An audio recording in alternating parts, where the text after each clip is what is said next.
Shalom, damai sejahtera untuk kita sekalian. Mari kita merenungkan firman Tuhan. Kita berdoa.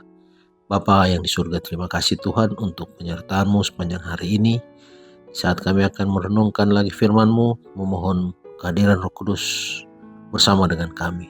Di dalam nama Yesus Kristus kami sudah berdoa. Amin. Judul renungan malam ini, Pencari Kebenaran. Ayat renungan diambil dari Kitab Kisah Para Rasul 10 ayat 1 dan 2. Firman Tuhan berkata, di Kaisarea ada seorang yang bernama Cornelius, seorang perwira pasukan yang disebut pasukan Italia. Ia saleh. Ia serta seisi rumahnya takut akan Allah, dan ia memberi banyak sedekah kepada umat Yahudi dan senantiasa berdoa kepada Allah. Sementara berada di Yope, Petrus dipanggil oleh Allah membawa Injil kepada Cornelius, seorang perwira Roma. Melalui hubungannya dengan orang-orang Yahudi, Cornelius telah mendapat pengetahuan tentang Allah dan menyembah Dia dengan sungguh-sungguh. Ia mencari-cari Mesias dan terbuka pada lebih banyak terang. Seorang malaikat bisa saja memberitahu Cornelius tentang kisah Yesus, tetapi adalah rencana Allah agar Petrus, seorang yang memiliki kelemahan manusia yang sama dengan Cornelius, yang harus membawa Injil kepada tentara Roma yang lahir dengan harta dan kedudukan yang tinggi. Allah dengan perlahan membuka suatu fase baru pekerjaannya. Gereja Kristen muda harus menyertakan orang bukan Yahudi, sebagaimana halnya orang Yahudi. Ini memerlukan perubahan yang harus dipikirkan bagi orang seperti Petrus yang masih memegang teguh prasangka terhadap orang bukan Yahudi.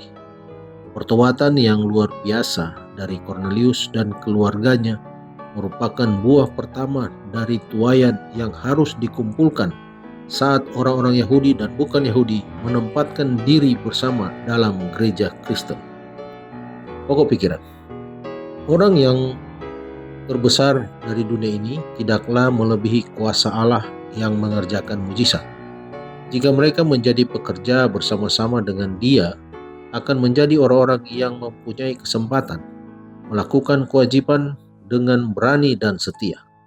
Allah akan mempertobatkan manusia yang mempunyai kedudukan-kedudukan penting, manusia yang mempunyai kecerdasan dan pengaruh. Oleh kuasa Roh Kudus, banyak akan menerima prinsip-prinsip ilahi. Bertobat kepada kebenaran, mereka akan menjadi alat di tangan Allah yang akan menyampaikan kebenaran. Mereka akan mempunyai suatu beban yang istimewa untuk jiwa-jiwa yang lain dari golongan yang dilalaikan ini. Waktu dan uang akan diserahkan kepada pekerjaan Tuhan, dan ketangkasan serta kuasa yang baru akan ditambahkan kepada jemaat. Kutip dari buku Alfa dan Omega jilid 7 halaman 119. Pelajaran malam ini, berbagai macam prasangka masih merupakan suatu masalah di gereja Allah sekitar 2000 tahun setelah Allah memperingatkan Petrus bahwa tidak seorang pun yang haram. Kita perlu belajar bahwa Allah itu tidak pilih kasih. Mari berdoa. Bapa kami yang di surga, kami berterima kasih Tuhan, kami boleh merenungkan lagi firman-Mu. Biarlah apa yang sudah dilakukan Petrus untuk menjangkau orang yang bukan Yahudi, seperti halnya Cornelius, itu boleh menggugah hati kami juga, menjadi alat Tuhan untuk mencari saudara-saudara kami yang lain, yang ingin mencari kebenaran. Tuntunlah kami Tuhan dengan kuasa-Mu, agar kami boleh menyempatkan waktu menyampaikan kabar keselamatan kepada siapa saja yang ada di sekitar kami. Terima kasih Tuhan menyertai istirahat malam kami. Di dalam nama Yesus Kristus kami sudah berdoa. Amin. Selamat malam, selamat beristirahat. Tuhan Yesus memberkati.